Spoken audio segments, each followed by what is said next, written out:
how to fight the fear to lose him. Hello, ladies, and welcome to my YouTube channel. My name is Alex Cormont, and I'm your relationship expert. But today, I am not by myself. I have the pleasure to meet Dr. Margaret Rutherford, a clinical psychologist and the author of the new book, Perfectly Hidden Depression, which describes an overlooked presentation of depression. Hello, Dr. Margaret. How are you doing today? Hello, I'm very well. Thank you so much, Alex, for having me. I really appreciate it. Thank you so much. I know that you're really busy. You have done a lot of things in your professional life, and everyone wants to interview you. So it's just a pleasure for me to have you on my YouTube channel. I'm so sorry if I pronounced your name like difficult with difficulties because I'm French and it's still difficult for me. Ça va. Your French is so good. We are talking like before to launch this video, and your French is just amazing, your French accent.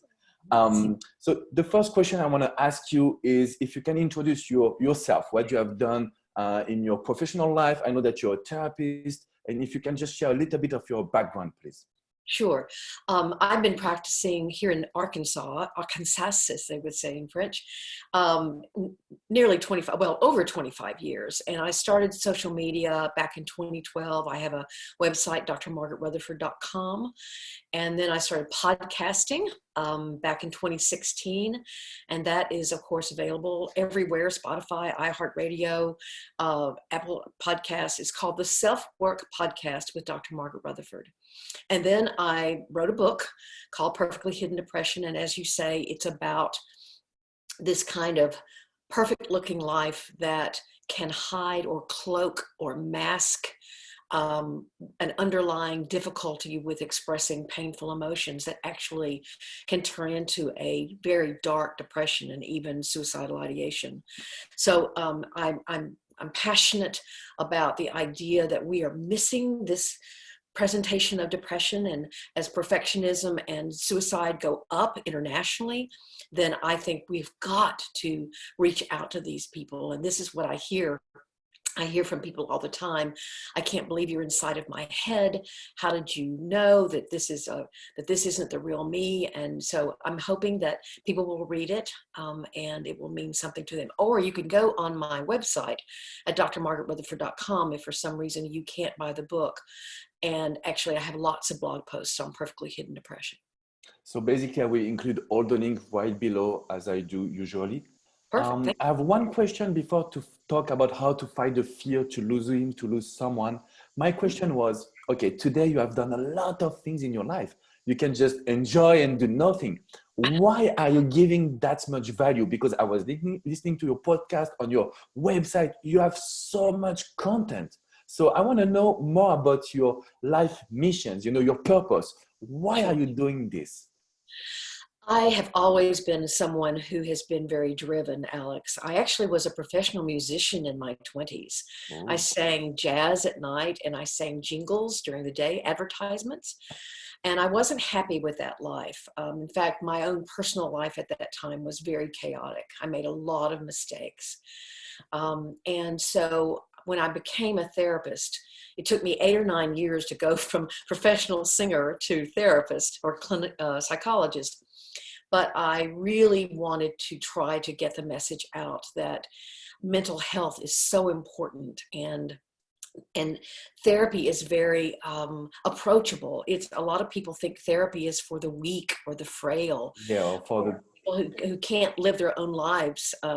And that's not what therapy is at all. It's a consultation. It's a relationship that is uniquely helpful because it's all about you.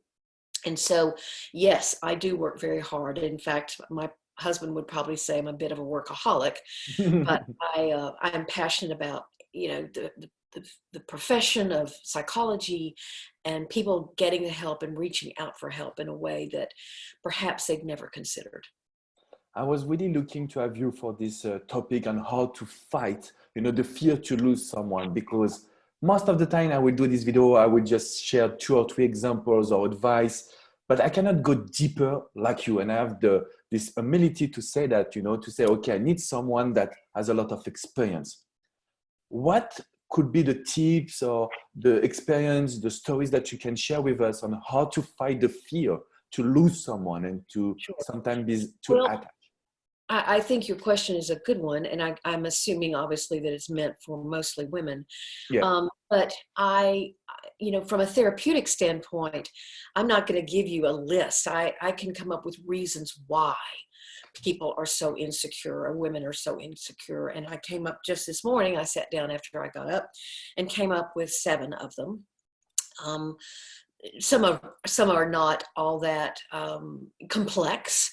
They're just sort of common sense things, Mm-hmm. but it's important to say, because I think if you understand the reason why, Alex, you can begin to go back to that source and have compassion perhaps for that young girl you were that had those experiences that made her so insecure.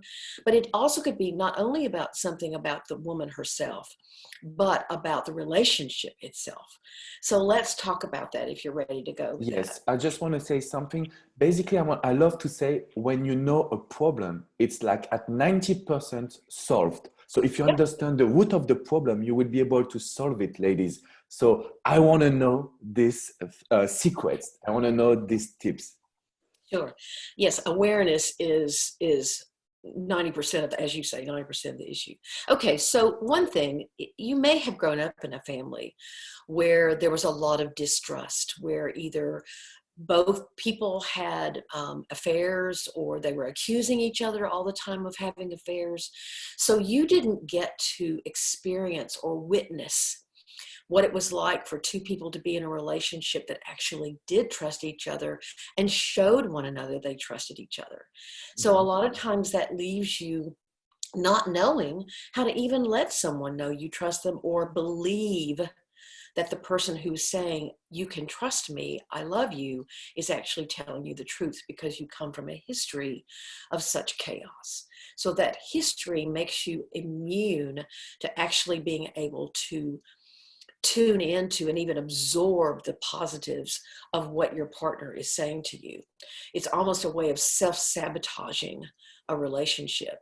To, how, think about if your soul is a sponge, and so when something positive and he says to you, I love you, you're so special to me, that if you absorb it like a sponge in your soul, then you can walk around with that all day.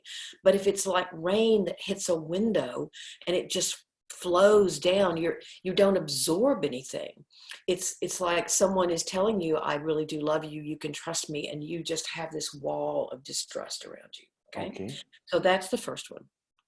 Interestingly enough, Alex, we can also learn anxiety. And what I mean by that is if your mother or your grandmother or your aunts, the women in your life, actually told you things like you can never trust a man, or don't believe him, or they are constantly insecure themselves, they don't like the way they look, they don't think they make enough money, they don't work hard enough, then you can learn that kind of self-identity. There was a great study that Dove did many years ago now that was more on body image, but they had moms and daughters. And actually this was done in Europe. And the mothers were talking about how much they loved their daughters and how they always told them that they were competent and beautiful. And then, but they had the mothers talk about what they didn't like about themselves, their own body. Then they had the daughters at the same time write about their own body problems. And of course, what happened? It was the the same? daughters mimicked the answers of their mothers, not what they had been told, but what they had been shown. And the same thing can happen with security in yourself and anxiety about yourself. So one of the ways you can go back is to realize, oh, I'm just saying to myself what my mom said all the time. I don't have to do that. I can get new information about that. Okay. There's an interesting phenomenon called relationship OCD. OCD is obsessive compulsive disorder. Okay. Like people who have lots of thoughts they can't get rid of that intrude upon them, and they may wash their hands a lot or count a lot. It's obsessive compulsive disorder. It's things that people do to try to get rid of their anxiety. Well, there's something called relationship OCD, obsessive compulsive disorder, which is you constantly and obsessively doubt the security of your relationship. You're always evaluating whether or not you really love someone, if you are loved, if they're the right one for you, can you trust the way you feel? And you'll constantly be asking yourself things like, or you'll ask your partner, are we okay? You know, are we all right? I mean, it's this fear that you can't trust your own feelings. Before to share with us the third secret tips, I want to ask you, is it possible to solve this relationship OCD? Is it possible to trust ourselves? Is it easy also to do it? You have to recognize that it is in a way a disease. You know, Okay. just like if you were washing your hands, well, now we're all washing our hands, Yeah. right? Because of COVID. Bye. But if, you know, pre-COVID, if you had washed your hands every 15 minutes, people would have thought, you know, that's odd. So you have to remember and catch yourself and think, you know, my best friend doesn't ask her husband all the time, are we okay? You know, why am I so full of self-doubt? And why am I so anxious? And you could actually then look up, Google relationship OCD and find that there is an actual diagnosis for it. Medication can be very helpful. You have to practice catching yourself and saying, and then learning how to what's called in psychology, self-soothe, meaning you can say to yourself, that is not a rational thought. He just told me this morning when he left for work that he loved me. Nothing has changed between now and 9 o'clock this morning. So I need to calm down. You can learn calming, grounding techniques that really help. Thank you so much for sharing. Of course. The fourth one is obviously if there is a history of abuse or whether the father was involved in a very abusive way, very critical way, or whether he was around at all. Maybe he wasn't even around at all. Okay. And so that way a woman does not grow up hearing things from her dad. There have been lots of studies, for example, that one of the most important things that a dad can do for his daughter is to be around when she's a teenager and to very safely, as she begins to become a woman, to very safely give her compliments, not in a way that crosses a boundary, you know, or a sexual boundary, or is unwelcome attention in a sexual way, but, you know, in a way that she stays very confident and achievement oriented in herself. Those women will not grow up to be, you know, women who doubt themselves a lot in relationships. But if you are one of those women, then you really have to go back and work on the trauma with your dad. Your problem doesn't just belong in the present; it belongs in the past. You're still searching for something you did not get from your father, and that has to be grieved, and that's really hard work. Sometimes you didn't get it from your mother either, and so you can really be overly reliant on a relationship to feed that part of you that got so wounded so early. Does that make sense? Yeah, that makes a lot of sense. I have seen a coach talking about sending a personal letter to ourselves. You talk about ourselves in the childhood. So for today, saying like, okay, I see you, little girl. I know that you didn't have a father, but you have to forgive yourself. You have to forgive him, just to make sure that we are okay with the past situation. Do you recommend to do this type of letter to work on ourselves? Yes, often I have my patients imagine themselves as a 4-year-old, a 5-year-old, a 6-year-old, and I'll say, what would you say to them? And often the response is, it wasn't your fault. However you were mistreated, it wasn't your fault. You would never say to a 4-year-old or a 5-year-old little girl, you deserve the way you're being treated. You're bad. You are not good. You're not pretty enough. You're not smart enough. And you know, your father or your mother is treating you badly because of that. But children believe it's about them. And so you have to go back as an adult. I think writing a letter is a beautiful thing to do. You can actually even imagine yourself going back and holding that person, holding that little child. And I've even had some people say, well, I don't want to leave her back there. Again, in my mind's eye, can I bring her with me? And I'll look at them and say, actually, she is with you. She's inside of you. The little Alex is inside of you, and the Yeah, little Margaret exactly. is inside of me. So yes, that's a wonderful thing to do. The fifth thing is to realize if you are somehow in a narcissistic relationship, where, I said at the beginning as we were starting to talk, sometimes what happens is that it's not you necessarily. The relationship with your partner tries to make you believe it's about you. You're so insecure. Quit asking me if I want to be with you. I wouldn't be with you if I didn't want to be with you. And that's called gaslighting, which means that you are being told something is true when your gut and your heart knows it's not true.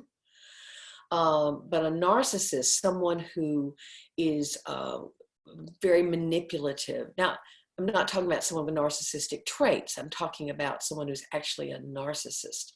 And what that means is that their style of dealing with people is very manipulative, and they have a lot of grandiosity, and they have a lot of need for attention. And so what they do in a relationship at the beginning is that they will what's called love bomb the young woman. In the beginning, yeah. In the beginning, they will be, she can't believe how this man is putting her on this pedestal, and how, she must be incredibly wonderful. And he makes her feel as if she's the best thing, as we would say in America, the best thing since sliced bread. I don't know how you say that in French, but maybe comme une baguette. I don't know. I'm not sure. But anyway, it would be, and then what happens is the manipulation is that he needs attention from someone else. So he goes and leaves you and withdraws, and you're like, what just happened? I went from being the most important, the most special, to being nothing. And he won't even answer my texts. He acts like I don't exist. And so here comes the insecurity. I fear that I'm losing him. And actually, he's creating that fear. Yeah. It's not coming from you. It's coming from this guy because of his behavior, basically. Right, exactly. Now, these kinds of relationships are really hard to see because, of course, what happens? As soon as he senses that you're pulling away as the woman, here he comes back. I'm saying he because the majority of people with narcissism are men. Women are more borderline, what's called borderline personality disorder, and more men are narcissistic. That's just a fact. I mean, no gender bias here. Yeah, sure. Yeah. So anyway, but here he'll come as soon as he senses that, the tether he has you on, the rope he's got you tied to is loosening somewhat, then he'll come racing back in on his horse and save you and love you and like a fairy tale. And right, and then he disappears again. So I really do think that there's a wonderful book called Disarming the Narcissist. Disarm means, to lose your weapons, disarming the narcissist. So it's a really good book if someone is in a narcissistic relationship but wants to stay in it, so that you can get your own insecurity under control. I don't know if it's available in French, but I would assume it's been a book, it's been around for quite a while, so it may have been translated into French. I will look at it because unfortunately I have a lot of people, men and women, but mostly women, came to me, and when they told me the story, it's not the fear to lose him, it's, as you said, the manipulation under it, that you're scared to do a mistake. The question is, most of the time the question is, Alex, how can I know if he's a narcissist? And this question is so difficult to answer because there is the past, the hope that he would change, and all of these emotions. But I love the fact that you say that if you have the fear to lose him and you look at some behavior that are weird in a sense of manipulation, you should leave, ladies. Like here, the problem is not coming from you. That's Right. something. Well, let me tell you, I was in one of these relationships. In fact, I was married to someone like this, and I remember well what he would say to me. He would look at me and say, you know, if anyone really knew you, they wouldn't stay with you. So you better be glad I'm in your life. That's something that I heard a lot. And It I sounds believed it. crazy. It sounds crazy I because we believed are it. empathic too, we Gosh, want to try to make it better. you So, know, people with narcissism will often attract people, women, who take a lot of responsibility in a relationship.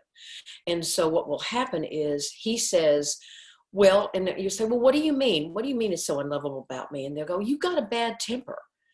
And all of a sudden, you remember the argument where you did get angry. You were probably being goaded, but you got angrier than you like to get. And so this part of you that's so responsible says, well, he's right. I have a bad temper. Or he'll say, well, you don't take care of yourself. You're letting yourself go or something. And you think about that time that you didn't go walking or running when you should have, and you think, well, I guess he's right, and he tells you to wear more makeup and you do. And so all these things that you're trying to earn this sense of, please don't believe that about me anymore. I'm a good person. I'm valuable. He will manipulate that a lot. And it takes finally you believing in yourself. And again, therapy can be very helpful here, where a therapist would say to you, so what makes his statement true? That if people knew things about you, that they would not be in your life. And you start saying the things that you believe, and the therapist goes, that doesn't sound too bad to me. Sometimes you get mad. Sometimes we all get mad. That's true. And so you can begin to confront and challenge these things you've been told about yourself. But getting out of these can be really, really tough. Exactly. Yeah. Thank you for sharing this story. Sure. It really means a lot. Sure. Insecurity, Alex, is something that so many of us experience. I think we're all very self-conscious. I mean, one of the things that someone will say who's insecure with social anxiety, perhaps, or in a relationship, they'll say, well, I don't know if I'm doing the things I need to do, and they don't trust that innately they are loving someone well. And again, maybe they didn't learn it from their parents, or maybe they were abused themselves, and so they don't know their own value. But I think if you talk with friends who are not playing games, friends who are not, trying to out-manipulate their partners by playing games, but friends who say, I want to be loved well, I want to love well, and check out, are you insecure about this? Is this something that you struggle with? Let's talk about sex for a minute. Okay? Because sexually, a lot of women can feel very insecure. Okay.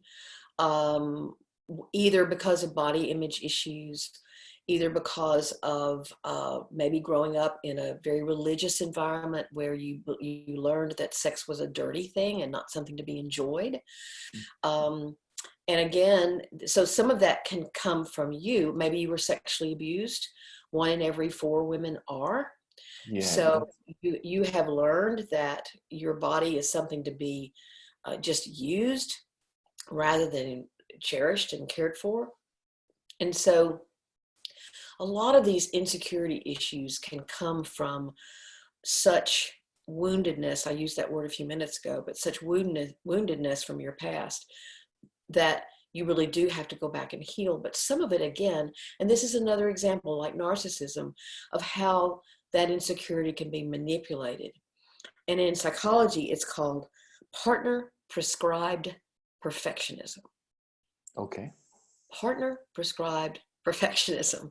And what that is when someone, especially in your sexual relationship, expects you to try out every position that he wants you to, or to look a certain way, or to wear certain sexy clothes, or he tells you you're not sexy, or how many times should you have sex every week, for example, like once a day, twice a day. What does he want? And what kind of message does he give you that in order to be his perfect partner, that you have to do these things? And it can raise your anxiety out the roof. It can cause such anguish because you're either not comfortable with that, or you don't know how to do that, or you've never done that. And rather than being some kind of real open dialogue about what kind of sexual relationship two people want to have, your whole idea is you have to become who he needs you to be. And you're scared to lose him at this moment, so you will do whatever he wants, and you lose yourself more and more. Exactly. In fact, the research indicates, I sound like such a psychologist, the research indicates that your ability to say no, your ability to say, I don't want to do that, really goes down. Mm-hmm. You're just not assertive. You don't initiate sex, but you never say no, or you rarely say no. Yeah. Because then that feeds this sense of, I'm going to lose him. I'm going to lose him if I don't do this. And of course, this can also be very entangled in a narcissistic relationship. Yeah, I can imagine. Yeah. So you look very sad or something. Yeah, because, you know, this like remind me so many stories that I've heard from women, you know. So I love to say that we have the power to say no, and we have the power to take control of our life. And I just realized that, unfortunately, because I'm like you, I mean, I coach people every single day. This is my purpose. So I wake up every single day to help women. And when I hear you, that just makes me feel sad, because it's like thousands and millions of stories like this, where we don't receive education of love, when we don't receive education on how to love ourselves, how to fight, I would say, the society that tell us to be fit or to do like this. And basically, because we seek value in other people, we lose ourselves. And, or to be young. Or yeah, to be exactly. young. I'm 65 years old, and believe me, it's getting harder and harder. I know, that's crazy. Okay. So, yeah, but I'm so touched by your words, because this advice that's the advice that everyone needs to hear. Basically, this can change your life. So yeah, that's why I take it really seriously. That's why I say to people, so today I'm doing interviews with t-shirt, but when I started being a relationship expert, I was always wearing a shirt, a tie, saying, people, this is serious stuff. This is serious. I'm not here to entertain you. I love to say this on my YouTube channel. This is like serious stuff. When I listen to your advice, first, I learn a lot. So thank you so much for that. And also, I know that many of these women from my community, thousands and tons of thousands, can change their life with this advice to say, no, okay, I need to trust myself. Right. What could be the last tips that you can share to? The last tip is, and I mentioned it a bit at the beginning, or in the middle, but I think women need to surround themselves with other women who want to believe in themselves, who don't believe that we are somehow inferior, or that we need to look a certain way, or be a certain age, or weigh a certain amount, or get a certain kind of exercise, or whatever. I mean, I think, I lived in France for a while, and I actually didn't, I made some French women friends, but I wasn't a psychologist back then. So I didn't ask a lot of questions that I wish I could have, but certainly I would imagine that the pressure is very similar. Your diet may be better than Americans' diet, but so body image may not be quite as bad, but certainly aging and competence in the workplace, and women, for example, who apply for a promotion, if they get it, they will tell themselves, oh, I was lucky, or I was in the right place at the right time, rather than I deserve that. I've worked hard. A man will say that to themselves. Yep. But a woman will say it's all about external things rather than internal things. So really surround yourself. Find women. Listen to my podcast. Yes. Find women who you really want to emulate, that stand up to you as women who are loving and kind and caring. They're not, they're very feminine women, but feminine doesn't mean worried and anxious and nervous and insecure. It means having confidence. If a man, I mean, you know, fearing losing a man, well, could there be some good things if you lost someone? I was really glad I lost that narcissist. I can imagine. He's someone else's right now, and that's just fine. Sounds good. So I will include all the link right below, and I want to share something special for me. So, you know, the reason why I do this job, I never talked about this before in English, but it's because I lost my father 9 years ago. Really? And yeah, I lost him. I'm so sorry. It's okay, because that's what's crazy. It was maybe the most difficult moment in my life, but it's also built my life as a coach. So it's crazy how something so difficult can also rebuild yourself. It's like a rebirth. Oh, yeah. And so I lost him and I understood love, you know, but I was depressed and I could have stayed in this depressed mode. So please, ladies, I want you to click the link below and to go seek this amazing book from Dr. Margaret Rutherford, Perfectly Hidden Depression. This is a book for you. If you don't need it, this is a book for someone. But please, let's say that depression is something really important that we have to talk. And also, it will help you with your self-confidence. It's also good to train yourself. Don't wait to be depressed. This is something that I've learned. Now I'm not waiting to be like in a bad moment to train myself and be aware. I'm not waiting to be fat to do a diet. I'm not waiting to be in a burnout to do yoga, meditation. So don't wait. Dr. Margaret, I want to say thank you so much. Everything that you have shared are creating a lot of emotion within myself. I think it's the same for the community. I would love to have you more and more. I know that you're really busy, but if you want to do another video like this in the future, Sure. I would love to meet you.